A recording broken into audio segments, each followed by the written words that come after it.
Hello everyone, welcome back to our channel Trick Pharmacy. I am Sakshi and I am going to teach you pharmaceutical organic chemistry in third semester. तो आइए अब हम लोग देख लेते हैं Friedel craft reaction. Friedel craft reaction में दो टाइप की रिएक्शंस होती हैं, एक होती है फ्रीडल क्राफ्ट एल्काइलेशन और दूसरी होती है फ्रीडल क्राफ्ट एसाइलेशन। तो अब हम लोग one by one Friedel craft alkylation देख लेते हैं और उसके बाद देख लेते हैं Friedel Crafts acylation. So, Friedel-Crafts alkylation in benzene is an electrophilic aromatic substitution reaction. In this reaction, one hydrogen of the benzene is replaced by alkyl group. तो इसमें क्या बता रहा है कि Friedel-Crafts रिएक्शन भी एक तरीके की इलेक्ट्रोफिलिक एरोमेटिक सब्स्टिट्यूशन रिएक्शन है और इस रिएक्शन में जो हाइड्रोजन एटम होता है वो बेंजीन का जो हाइड्रोजन एटम होता है वो एल्किल ग्रुप से रिप्लेस कर दिया जाता है। और यहाँ पे यूज़ किया जाने वाला कैटलिस्ट क्या है? Anhydrous AlCl3। ये सबसे कॉमन टाइप का कैटलिस्ट होने वाला है और कुछ अदर भी कैटलिस्ट हम लोग इस रिएक्शन में यूज़ कर सकते हैं जैसे कि BF3 और FeCl3। तो आइए अब हम लोग देख लेते हैं इसकी रिएक्शन। इसमें क्या होता है, इसमें दो रिएक्टेंट्स होते हैं, एक होता है बेंजीन, वो तो होना ही होना है, और जो दूसरा रिएक्टेंट होने वाला है वो होने वाला है एल्किल क्लोराइड। और यहाँ पे हम लोग यूज़ करते हैं एनहाइड्रस AlCl3 को एज अ कैटलिस्ट। सो जब हम लोग ये रिएक्शन परफॉर्म करते हैं तो यहाँ पे जो सब्स्टिट्यूटेड प्रोडक्ट बनता है वो होता है एल्किल बेंजीन। तो एक बार हम लोग देख लेते हैं इसको। मैंने रिएक्शन में ऐसे लिख दिया है एल्किल हैलाइड, बट मैं रिप्रेजेंट करना चाहती हूँ, यहाँ पे शो करना चाहती हूँ कि एल्किल हैलाइड भी कई टाइप्स की हो सकती है। एल्किल का मतलब है जो CH3 या कार्बन चेन वाले ग्रुप हैं उनको हम लोग एल्किल बोलेंगे, और हैलाइड पार्ट इसमें क्या होने वाला है, ये होने वाला है हैलोजन का पार्ट। तो यहाँ पे कोई भी हैलोजन हो सकता है जैसे फ्लोरीन, क्लोरीन, ब्रोमीन और आयोडीन। तो मोस्ट कॉमनली हम लोग क्लोरीन और ब्रोमीन को यूज़ करते हैं। और एल्किल ग्रुप यहाँ पे कोई सा भी हो सकता है, यहाँ पे हम कोई भी कार्बन चेन ले सकते हैं। ये CH3 भी हो सकता है, C2H5 भी हो सकता है, C3H7 भी हो सकता है। तो सपोज़ हम लोग यहाँ पे अगर लिए एक बेंजीन मॉलिक्यूल लिए और साथ में लिए हम लोग CH3Cl, तो ये क्या हो गया, मिथाइल क्लोराइड हो गया ये। अगर अब इसकी रिएक्शन हम लोग करवाते हैं एनहाइड्रस AlCl3 की प्रेजेंस में, तो यहाँ पे क्या बन जाएगा, एल्किल बेंजीन। और ये एल्किल बेंजीन क्या है, इसका नाम हम बोल सकते हैं मिथाइल बेंजीन, क्योंकि यहाँ पे हम लोग कौन सा ग्रुप जोड़ रहे हैं, यहाँ पे जुड़ रहा है मिथाइल ग्रुप, इसलिए इसका नाम हम लोग मिथाइल बेंजीन बोल सकते हैं, या कॉमनली हम लोग इसको बोल सकते हैं एल्किल बेंजीन। ठीक, तो आइए अब हम लोग डिस्कस कर लेते हैं mechanism of Friedel craft alkylation. तो यहाँ पे भी वही सिमिलर 3 स्टेप्स होने वाली हैं इस मैकेनिज्म में भी। सबसे पहली स्टेप होगी फॉर्मेशन ऑफ इलेक्ट्रोफाइल, फिर दूसरी स्टेप होने वाली है अटैक ऑफ इलेक्ट्रोफाइल, और लास्ट स्टेप होगी लॉस ऑफ प्रोटॉन। तो आइए पहली स्टेप हम लोग देख लेते हैं क्या होने वाली है। The alkyl halide react with the catalyst anhydrous AlCl3 to form the electrophile R+, and R+ can be CH3+, CH3CH2+। मतलब यहाँ पे बताया गया है कि हम लोग R के तौर पे कौन से ग्रुप्स को ले सकते हैं। तो पहले क्या लिखा है, जो एल्किल हैलाइड है, ये रहा हमारा एल्किल हैलाइड, और ये क्या कर रहा है, ये रिएक्ट कर रहा है इस कैटलिस्ट AlCl3 के साथ। वही लिखा है the alkyl halide react with the catalyst anhydrous AlCl3 to form the electrophile R+। तो क्या होता है यहाँ पे, बेसिकली ये होता है कि ये जो बॉन्ड बना हुआ है RC और Cl के बीच में, तो यहाँ ये बॉन्ड ब्रेक हो जाता है, और ये बॉन्ड जब ब्रेक होगा तो नेगेटिव चार्ज या फिर जो इलेक्ट्रॉन्स होता है उसको एक्वायर कर लेता है ये क्लोरीन, क्योंकि ये मोर इलेक्ट्रोनेगेटिव एटम है। तो क्या बच जाता है, बच जाएगा यहाँ पे R+। यहाँ पे देखिए R+ बच गया है, और ये जो Cl- यहाँ से रिमूव हुआ है या यहाँ से निकला है वो जाएगा इस कैटलिस्ट के साथ में एक बॉन्ड बना लेगा और यहाँ पे बना लेगा AlCl4-। तो इसका फॉर्मेशन हो जाता है और यहाँ से हमारा इलेक्ट्रोफाइल जेनरेट हो जाता है। और उसके बाद देख लेते हैं ये R+ क्या हो सकता है। तो यहाँ पे R+ कुछ भी हो सकता है, जैसे कि CH3+ हो सकता है, CH3CH2+ हो सकता है। तो यहाँ पे कोई भी कार्बन चेन हो सकती है जो कि एक्ट करेगा R+ के तौर पे। तो वो रिएक्शन में क्या दिया गया है उसके ऊपर डिपेंड करेगा। और यहाँ पे CH3+ को हम लोग बोलते हैं मिथाइल कार्बोकैटायन और CH3CH2+ को बोलते हैं इथाइल कार्बोकैटायन। अब बढ़ चलते हैं हम लोग नेक्स्ट स्टेप की तरफ, जो होने वाली है अटैक ऑफ इलेक्ट्रोफाइल। तो जो R+ यहाँ पे बना था, अब वो क्या करेगा, वो बेंजीन रिंग के ऊपर अटैक करेगा और ये कोशिश करेगा कि यहाँ से एक हाइड्रोजन को भगा दिया जाए और वहाँ से उस हाइड्रोजन की जगह ले ली जाए। तो अब ये क्या क्या करता है देखते हैं। The pi electron of the benzene ring react with the electrophile R+। अब ये बेंजीन क्या करती है, इसके साथ रिएक्शन कर लेती है और जिसकी वजह से क्या हो जाता है, यहाँ से बॉन्ड ब्रेक होगा। और उसके बाद बॉन्ड ब्रेक होने के बाद क्या होगा कि ये एक पॉजिटिवली चार्ज इंटरमीडिएट का फॉर्मेशन हो जाएगा, जिसको बोलते हैं कार्बोकैटायन इंटरमीडिएट। तो आइए एक बार हम लोग समझ लेते हैं पहली और दूसरी स्टेप को अब फिर से। तो पहली स्टेप क्या थी, यहाँ पे बनने वाला है इलेक्ट्रोफाइल। तो हम लोग रिएक्टेंट क्या ले रहे हैं, RCl ले रहे हैं और साथ में हम लोग कैटलिस्ट के तौर पे ले रहे हैं AlCl3। अब क्या होगा, ये आपस में रिएक्ट करेगा और यहाँ से क्या होगा, ये बॉन्ड ब्रेक हो जाएगा। ये बॉन्ड ब्रेक हो जाएगा और जो Cl है उसके ऊपर आ जाएगा नेगेटिव चार्ज और यहाँ पे डेवलप हो जाएगा पॉजिटिव चार्ज। तो R+ के फॉर्म में रिमूव आउट हो जाएगा और ये यहाँ पे एक्ट करेगा इलेक्ट्रोफाइल। और जो बचा हुआ Cl- है वो जाके इस कैटलिस्ट के साथ जुड़ जाएगा और बनाएगा AlCl4-। तो ये हो गई हमारी पहली स्टेप। यहाँ से हम लोग का इलेक्ट्रोफाइल जनरेट हो चुका है। अब सेकंड स्टेप पे आ जाते हैं। सेकंड स्टेप में क्या होने वाला है कि ये जो हमारा इलेक्ट्रोफाइल है R+, ये इस बेंजीन के ऊपर अटैक करने वाला है। ठीक है, तो अब ये क्या होगा, यहाँ से हम लोग सपोज ये वाले हाइड्रोजन को रिप्रेजेंट कर दे रहे हैं और ये वाला बॉन्ड ब्रेक कर दे रहे हैं। अगर ये बॉन्ड ब्रेक कर दिए और सपोज यहाँ पे हमने नेगेटिव चार्ज मतलब डिवाइड कर दिया, ये चार्ज नेगेटिव चार्ज इसके ऊपर आ गया और इसके ऊपर आ गया पॉजिटिव चार्ज। तो क्या होगा, अगर ये नेगेटिव है और इसके पास ऑलरेडी पॉजिटिव है तो ये R क्या सोचेगा कि चल के यहाँ पे मैं बॉन्ड फॉर्मेशन कर लेता हूँ। तो क्या बनेगा, एक पॉजिटिवली चार्ज कार्बोकैटायन इंटरमीडिएट का फॉर्मेशन हो जाएगा। पॉजिटिवली चार्ज इसको इसलिए बोल रहे हैं क्योंकि यहाँ पे ये देखिए, ये जो बेंजीन रिंग थी, अब ये बेंजीन तो नहीं रह गई बट इस रिंग के ऊपर आ गया है पॉजिटिव चार्ज, इसीलिए इसको हम लोग बोलेंगे पॉजिटिवली चार्ज कार्बोकैटायन इंटरमीडिएट, है ना। तो अब लास्ट स्टेप देख लेते हैं क्या होने वाली है। लास्ट स्टेप होगी लॉस ऑफ प्रोटॉन। अब ये जो हमारा इंटरमीडिएट बना है, यहाँ पे ये मतलब पॉजिटिव चार्ज होना मतलब कि ये स्टेबल कंपाउंड नहीं है। जब कोई भी स्पीशीज़ है उसके ऊपर कोई चार्ज नहीं है तो वो ज़्यादा स्टेबल है in comparison to any species that have any kind of charge. It can be positive charge और it can be negative charge. तो अब ये क्या होगा, अभी ये रिएक्शन और फर्दर प्रोसीड करेगी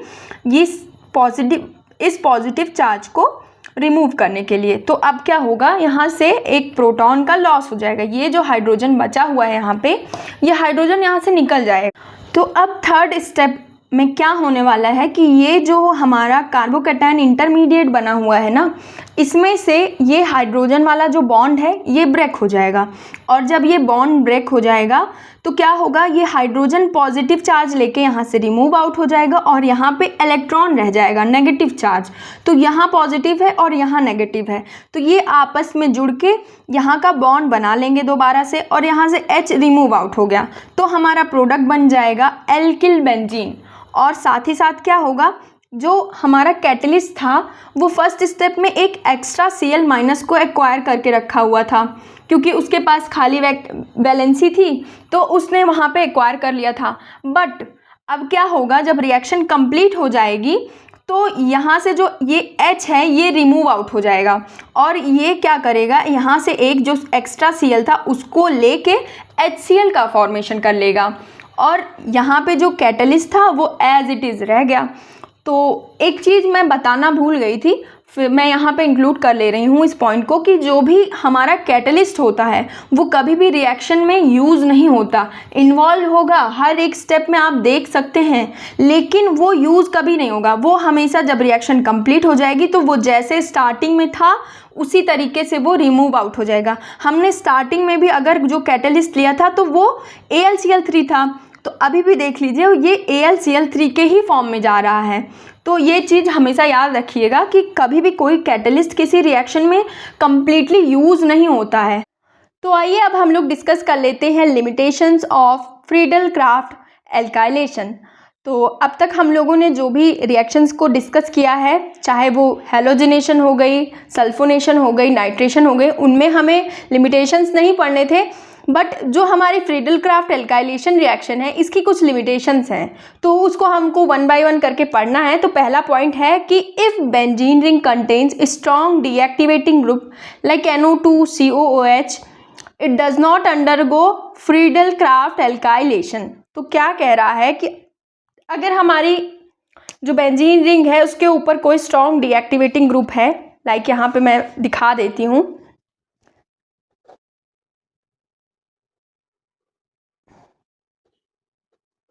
फॉर एग्जाम्पल हमने डीएक्टिवेटिंग ग्रुप का एग्जाम्पल ले लिया NO2CN COOH। तो ये कुछ डीएक्टिवेटिंग ग्रुप्स हैं। वैसे तो मैं इसको फर्दर आगे वाले टॉपिक में डिस्कस करूंगी जहाँ पे हमें पढ़ना है डिफरेंट टाइप के सब्स्टिट्यूएंट, जो कि दो टाइप के होते हैं, एक डीएक्टिवेटिंग और दूसरा एक्टिवेटिंग। तो अभी यहाँ पे हम बेसिकली जान लेते हैं कि डीएक्टिवेटिंग ग्रुप्स कौन से हो सकते हैं। तो यहाँ मैंने एग्जाम्पल के तौर पर ये 3 एग्जाम्पल लिख दिए हैं। तो यहाँ क्या कह रहा है कि अगर जो बेंजीन रिंग है उसके ऊपर कोई डीएक्टिवेटिंग ग्रुप, सपोज NO2 लगा है, अब ये जो NO2 लगा है, अब इसकी प्रेजेंस में ये वाला जो कंपाउंड है बेंजीन के ऊपर NO2 ग्रुप जो कि डीएक्टिवेटिंग ग्रुप है, अब हम चाहें कि ये फ्रीडल-क्राफ्ट एल्काइलेशन रिएक्शन शो करे तो हम क्या करेंगे, हम अपना लेंगे एल्किल हैलाइड और उसकी रिएक्शन करा देंगे AlCl3 की प्रेजेंस में। तो क्या होना चाहिए कि यहाँ पे कुछ कंपाउंड बन जाना चाहिए, बट देखा ये गया कि अगर यहाँ पे हमने डीएक्टिवेटिंग ग्रुप लगा दिया तो ये फ्रीडल-क्राफ्ट एल्काइलेशन रिएक्शन नहीं हो रही है, यहाँ पे रिएक्शन ही नहीं हो रही है, ऐसी रिएक्शन कोई देखी ही नहीं जा रही है। तो वही ये पॉइंट बता रहा है कि अगर बेंजीन रिंग के पास स्ट्रॉन्ग डीएक्टिवेटिंग ग्रुप है तो वो फ्रीडल-क्राफ्ट एल्काइलेशन रिएक्शन नहीं शो करेगा। Now moving on to our next limitation, that is polyalkylation. So once a alkyl group enters the benzene, it activates for the further substitution. So polyalkylation or polysubstituted alkyl benzene forms. इसका क्या मतलब है कि अगर हम कोई alkyl group की reaction benzene के साथ कराएं और वो एल्किल ग्रुप जाके बेंजीन पे लग जाए तो क्या करता है, ये फर्दर एक्टिवेट कर देता है उस बेंजीन रिंग को सब्स्टिट्यूशन रिएक्शन शो करने के लिए, जिससे क्या होता है कि poly substituted alkyl benzene form हो जाती है।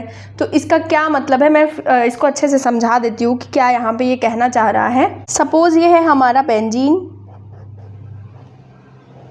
इसके ऑल 6 पोजीशंस पे लगे हुए हैं अलग अलग हाइड्रोजन, मतलब एक एक हाइड्रोजन लगे हुए हैं। अब सपोज मैं यहाँ पे CH3Cl से इसका रिएक्शन करवा देती हूँ तो क्या होगा, यहाँ पे ये प्रोडक्ट बन जाएगा CH3। तो यहाँ पे क्या है, ये एल्किल ग्रुप है और ये है हमारा बेंजीन। अब क्या हुआ, यहाँ से जो हाइड्रोजन था वो रिप्लेस हो गया और वहाँ पे आके हमारा एल्किल ग्रुप जो है अटैच हो गया और यहाँ से निकल गया हाइड्रोजन और क्लोरीन, तो HCl के फॉर्म में रिमूव आउट हो गया। लेकिन जो यहाँ पे लिमिटेशन है इस रिएक्शन की वो ये है कि क्योंकि जब हम लोग कोई भी रिएक्शन परफॉर्म करेंगे तो एक मॉलिक्यूल बेंजीन का या एक मॉलिक्यूल इस मिथाइल क्लोराइड का तो लेंगे नहीं। वहाँ पे हम लोग अब जब भी हम लोग लैब में जाते हैं तो या तो बेंजीन जस्ट सपोज लिक्विड है तो हम लोग इतना ml लिक्विड ले रहे हैं, ऐसा करते हैं, है ना। तो ये नहीं कि हम एक मॉलिक्यूल बेंजीन कैसे ही निकालेगा कोई। तो यहाँ पे क्या होगा कि ये एक्सेस में होगा और ये भी एक्सेस में होगा। तो उससे क्या होगा कि जैसे ये प्रोडक्ट तो बना, लेकिन सिर्फ ये प्रोडक्ट नहीं बनेगा, अब फर्दर ये CH3Cl फिर से इससे रिएक्ट कर लेगा। उससे क्या होगा, यहाँ पे सब्सटीट्यूशन होगा, फिर से होगा। यहाँ पे भी सब्सटीट्यूशन हुआ है जिसके थ्रू यहाँ से हाइड्रोजन रिमूव आउट हुआ और यहाँ पे आ गया CH3। ऐसे ही अब इस वाली जो ये वाला जो प्रोडक्ट बना है इस वाले में आके फिर से एक फर्दर एक क्लोरीन मिथाइल ग्रुप आके अटैच हो जाएगा। सपोज यहाँ पे आके अटैच हो गया इधर आ गया या फिर इधर आ गया, ऑर्थो और पैरा पे आके जुड़ेगा यहाँ पे। उसका रीज़न है क्योंकि ये ऑर्थो पैरा डायरेक्टिंग ग्रुप है। तो इस तरीके से मतलब क्या हुआ कि जो हमारी जो रिएक्शन हमने कराई है एल्काइलेशन की, वहाँ से हमको सिर्फ सपोज़ ये प्रोडक्ट चाहिए था तो हम ये प्रोडक्ट नहीं पा सकते हैं। क्यों? क्योंकि ये जो रिएक्शन हुई और यहाँ पे ये जो प्रोडक्ट बना, ये मिथाइल यहाँ पे सब्सटीट्यूटेड है, तो ये क्या करेगा, इस जो है रिएक्शन को एक्टिवेट कर देगा, फर्दर एक्टिवेट कर देगा। उसकी वजह से क्या होगा कि पॉली सब्सटीट्यूटेड, सपोज यहाँ पे एक सब्सटीट्यूशन था, यहाँ 2 सब्सटीट्यूशन हो गया। ऐसे ही अलग अलग, जैसे यहाँ पे देख लीजिए, यहाँ पे हर जगह पे आके CH3 आके जुड़ गया। तो पॉली मतलब क्या होता है, 2 या 2 से ज़्यादा। तो यहाँ पॉली सब्सटीट्यूशन के चांसेस ज़्यादा बन जाते हैं। इस वजह से अगर हमको मोनो सब्सटीट्यूटेड बेंजीन चाहिए, मतलब मोनो सब्सटीट्यूटेड एल्किल बेंजीन चाहिए, तो वो बहुत मुश्किल है, क्योंकि जो मोनो सब्सटीट्यूटेड एल्किल बेंजीन है वो फर्दर जो है रिएक्शन को शो करने लगती है, जिस वजह से और एल्किल ग्रुप आके उस बेंजीन रिंग से अटैच हो जाते हैं और हमको mono alkyl substituted benzene ring नहीं मिलती है। तो ये हो गया हमारा नेक्स्ट पॉइंट क्लियर। अब हमारा नेक्स्ट पॉइंट क्या होने वाला है कि द कैटलिस्ट AlCl3 में form complex with the benzene, hence the reaction can be stopped. तो यहाँ पे ये क्या बता रहा है कि जो हमने कैटलिस्ट लिया है जो कि है AlCl3, तो अगर इसने जो है बेंजीन के साथ कॉम्प्लेक्स बना लिया तो रिएक्शन स्टॉप हो जाएगी। आइए देख लेते हैं कैसे। जैसे हमने यहाँ पे बेंजीन ली है, ये हो गई हमारी बेंजीन, और उसके बाद हमने ले लिया है हमारा रिएक्टेंट, यहाँ पे सपोज CH3Cl मिथाइल क्लोराइड को ले लिया, और ये रहा हमारा कैटलिस्ट। अब कोई ऐसी सिचुएशन बन गई, ऐसी कंडीशन बन गई कि यहाँ पे रिएक्शन इन दोनों को आपस में करना था, उसकी जगह क्या हो गया कि ये और ये रिएक्ट कर गए और बन गया एक कॉम्प्लेक्स।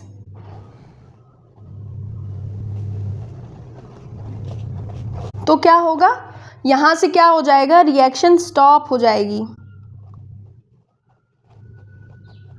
और रिएक्शन स्टॉप होने की वजह से क्या हुआ कि हम यहाँ आए थे कराने फ्रीडल क्राफ्ट एल्काइलेशन, और यहाँ पे पता लग रहा है कि हमारी रिएक्शन ही स्टॉप हो गई, रिएक्शन हुई ही नहीं। क्यों?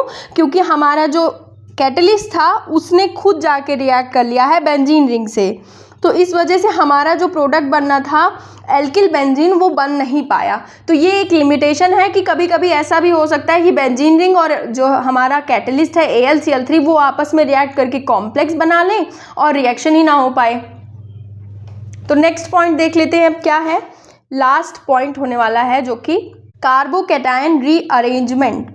इसमें क्या बताता है कि the bigger alkyl group like an propyl में अंडरगो रीअरेंजमेंट, दिस में गिव अनएक्सपेक्टेड प्रोडक्ट। देख लेते हैं अब ये लिमिटेशन क्या है।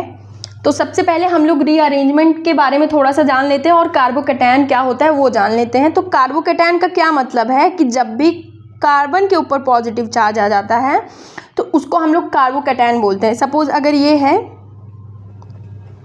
और इस पर एक पॉजिटिव चार्ज है, इसको हम लोग बोलते हैं मिथाइल कार्बोकैटायन। ऐसे ही और भी हम लोग बना सकते हैं। सपोज ये हो गया हमारा तो ये हो गया इथाइल कार्बोकेटायन।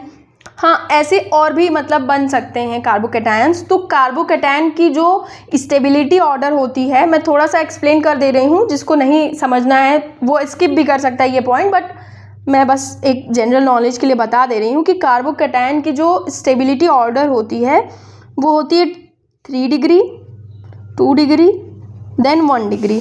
तो अगर किसी भी रिएक्शन में ऐसा पॉसिबल है कि जो हम कार्बोकेटायन बन रहा है इंटरमीडिएट के तौर पे वो 3 डिग्री बन सकता है, तो क्या होगा कि कुछ रीअरेंजमेंट हो सकती है by methyl shift, hydride shift. उससे क्या होगा कि जो 3 डिग्री कार्बोकेटायन है वो बन जाएगा। क्यों? क्योंकि ये बहुत ज़्यादा स्टेबल होता है। तो हमारे पूरी ऑर्गेनिक केमिस्ट्री में जितनी भी रिएक्शंस होती हैं वो इसीलिए होती हैं कि जो भी कंपाउंड है वो फर्दर जाके रिएक्ट करे तो एक स्टेबल कंपाउंड बना सके। तो बस इसी के चलते क्या होता है कि सपोज हमारा ये वाला कार्बोकेटायन है,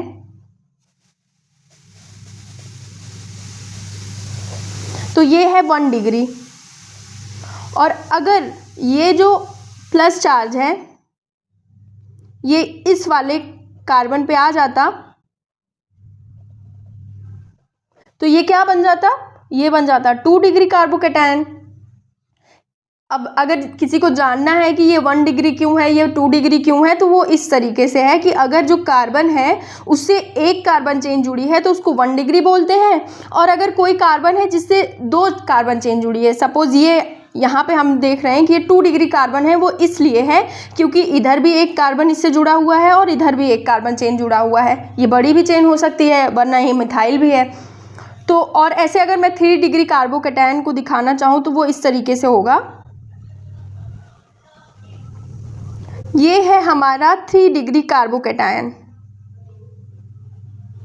तो इसमें सबसे ज़्यादा स्टेबल ये वाला कार्बोकेटायन है, देन ये वाला है, और देन ये वाला है। तो जब हमारा फ्रीडल क्राफ्ट एल्काइलेशन रिएक्शन होती है, अगर सपोज मैंने ये वाला एग्जांपल लिया कि हमने जो रिएक्शन करवाई, बेंजीन की रिएक्शन हमने कराई इससे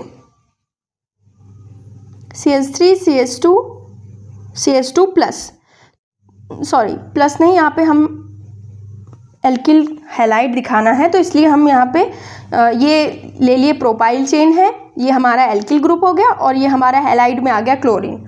ओके, तो अब क्या होगा, इसकी जो रिएक्शन थी वो होती, तो हमने जैसे अब तक देखा है ये कार्बन चेन आके यहाँ पे जुड़ जानी चाहिए, है ना, CH2 CH2 CH3।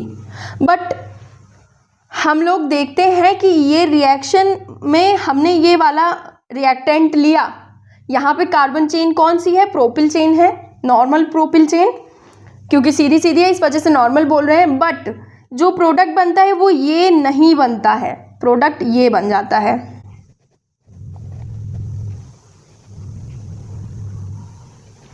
ये हमारा प्रोडक्ट बन जाता है, वो इसलिए बन जाता है क्योंकि यहाँ पे जो ये वाला कार्बोकेटायन बनता तो ये 2 डिग्री कार्बोकेटायन था, और यहाँ पे अगर ये कार्बोकेटायन बनता तो ये 1 डिग्री कार्बोकेटायन बनता, और in comparison to 1 degree carbocation 2 degree carbocation is more stable. इस वजह से ये वाला कार्बोकेटायन बनेगा, और यहाँ पे जो रिएक्शन बेंजीन इसके साथ शो करेगी तो हमेशा ये वाला बनेगा।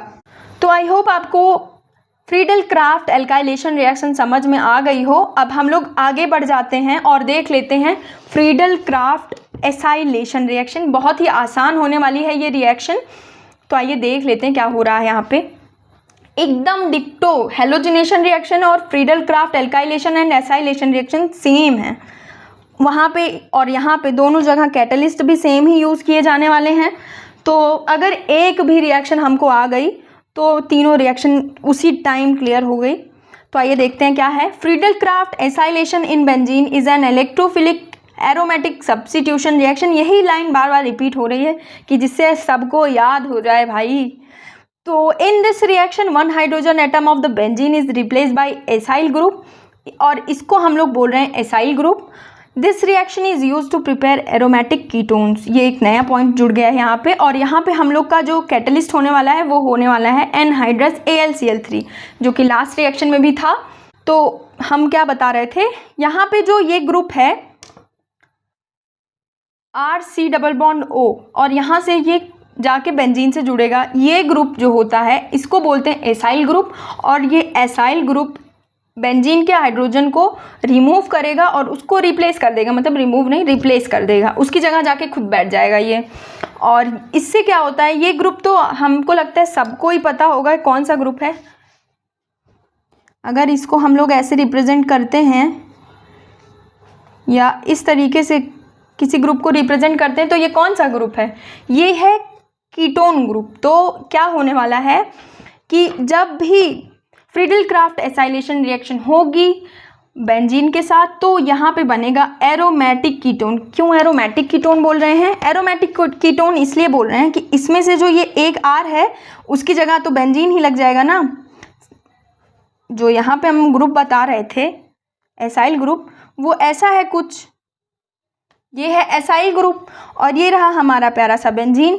तो ये एसाइल ग्रुप आके इससे जुड़ जाता है तो क्या बन जाता है, ये बन जाएगा।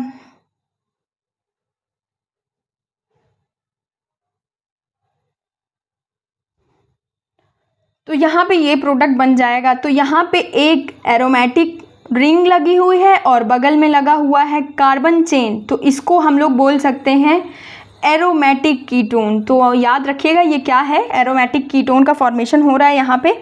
और आइए अब हम लोग रिएक्शन को देख लेते हैं, रिएक्शन कैसे होने वाली है।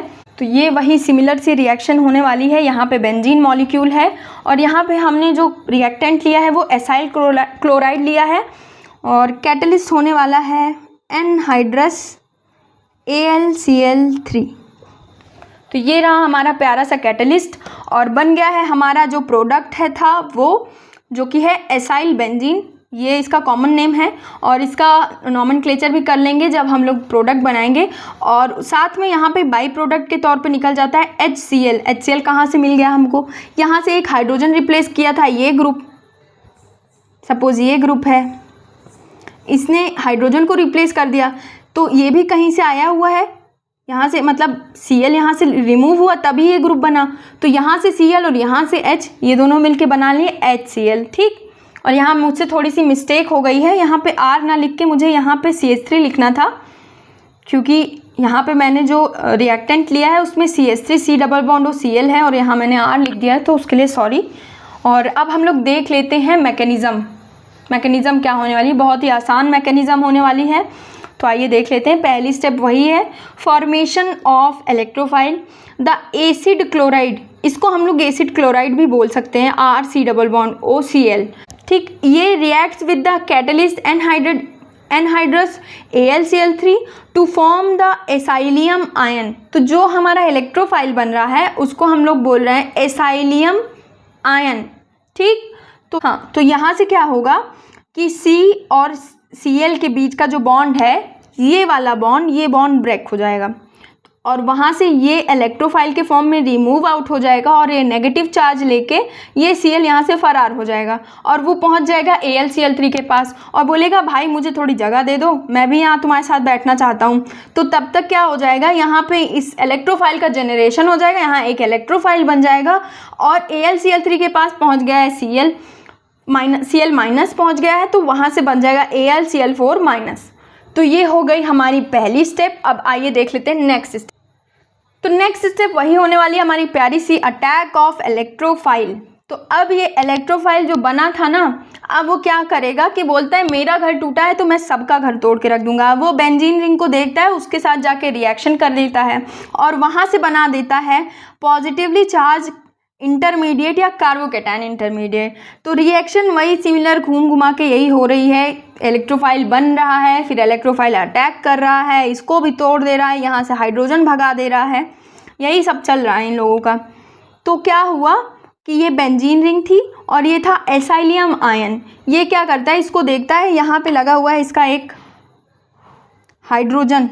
अब ये सोचता है कि यहाँ से पहले एक बॉन्ड तोड़ूँ, ये वाला बॉन्ड टूट जाता है, ये बॉन्ड टूटेगा, इसके ऊपर नेगेटिव आ गया, इसके ऊपर आ गया पॉजिटिव चार्ज। अब ये क्या करेगा, RCO+, ये जाएगा और यहाँ पे अटैच हो जाएगा, ये बॉन्ड ब्रेक हो जाएगा तो इसके ऊपर आ जाएगा पॉजिटिव चार्ज, और ये पॉजिटिव चार्ज आने की वजह से इसको हम लोग बोल रहे हैं कार्बोकैटायन इंटरमीडिएट। तो आइए अब हम लोग देख लेते हैं लास्ट स्टेप, जो कि होने वाली है लॉस ऑफ प्रोटॉन। तो the base AlCl4 minus remove the H plus from the ring and acyl benzene is formed. तो अब क्या हो रहा है कि इस AlCl4 को बहुत जल्दी रियलाइजेशन हो जाता है कि अब वो तो लॉस में चला गया है, तो अब ये क्या करेगा, इस इंटरमीडिएट का भी खेल बिगाड़ देगा। बोलेगा यहाँ से इस हाइड्रोजन को हटाओ तभी कुछ सही होगा। तो यहाँ से ये हाइड्रोजन हटता है, H प्लस लेके ये चला जाता है और यहाँ पे आ जाता है नेगेटिव चार्ज। नेगेटिव चार्ज यहाँ पे आ गया तो ये पॉजिटिव और ये नेगेटिव आपस में मिलके एक बॉन्ड का फॉर्मेशन कर लेंगे। तो यहाँ पे हमारा प्रोडक्ट बनके तैयार हो जाएगा, जो कि है एसाइल बेंजीन। और लास्ट में उसके बाद क्या होता है, लास्ट में नहीं, अभी और भी चीज़ें होने बाकी है। तो AlCl4 माइनस क्या करता है, अपने पास से Cl माइनस को बोलता है कि अब तुम जाओ यहाँ से, और उसको भेज देता है बाहर। तो अब ये Cl माइनस क्या करता है, H प्लस के साथ HCl का फॉर्मेशन कर लेता है, और फिर ये जो AlCl3 था वो फाइनली फिर से अपने उसी अवतार में आ जाता है AlCl3 में। तो ये रही Friedel Crafts acylation reaction. I hope आप लोगों को समझ में आई होगी ये रिएक्शन। और हाँ, अगर आपको ये नोट्स चाहिए तो प्लीज़ जल्दी से जल्दी डाउनलोड कर लीजिए ट्रिक फार्मेसी ऐप, और वहाँ पे जाके ज्वाइन कर लीजिए ये उमंग बैच को। उमंग बैच को ज्वाइन कर लीजिए और वहाँ पे अप्लाई कर लीजिए कूपन कोड साक्षी मैम, तो आपको मिल जाएगा 10% डिस्काउंट, और नोट्स वगैरह वहाँ पे सब कुछ पड़ा हुआ है। जल्दी से जल्दी ज्वाइन कर लीजिए उमंग बैच। Thank you.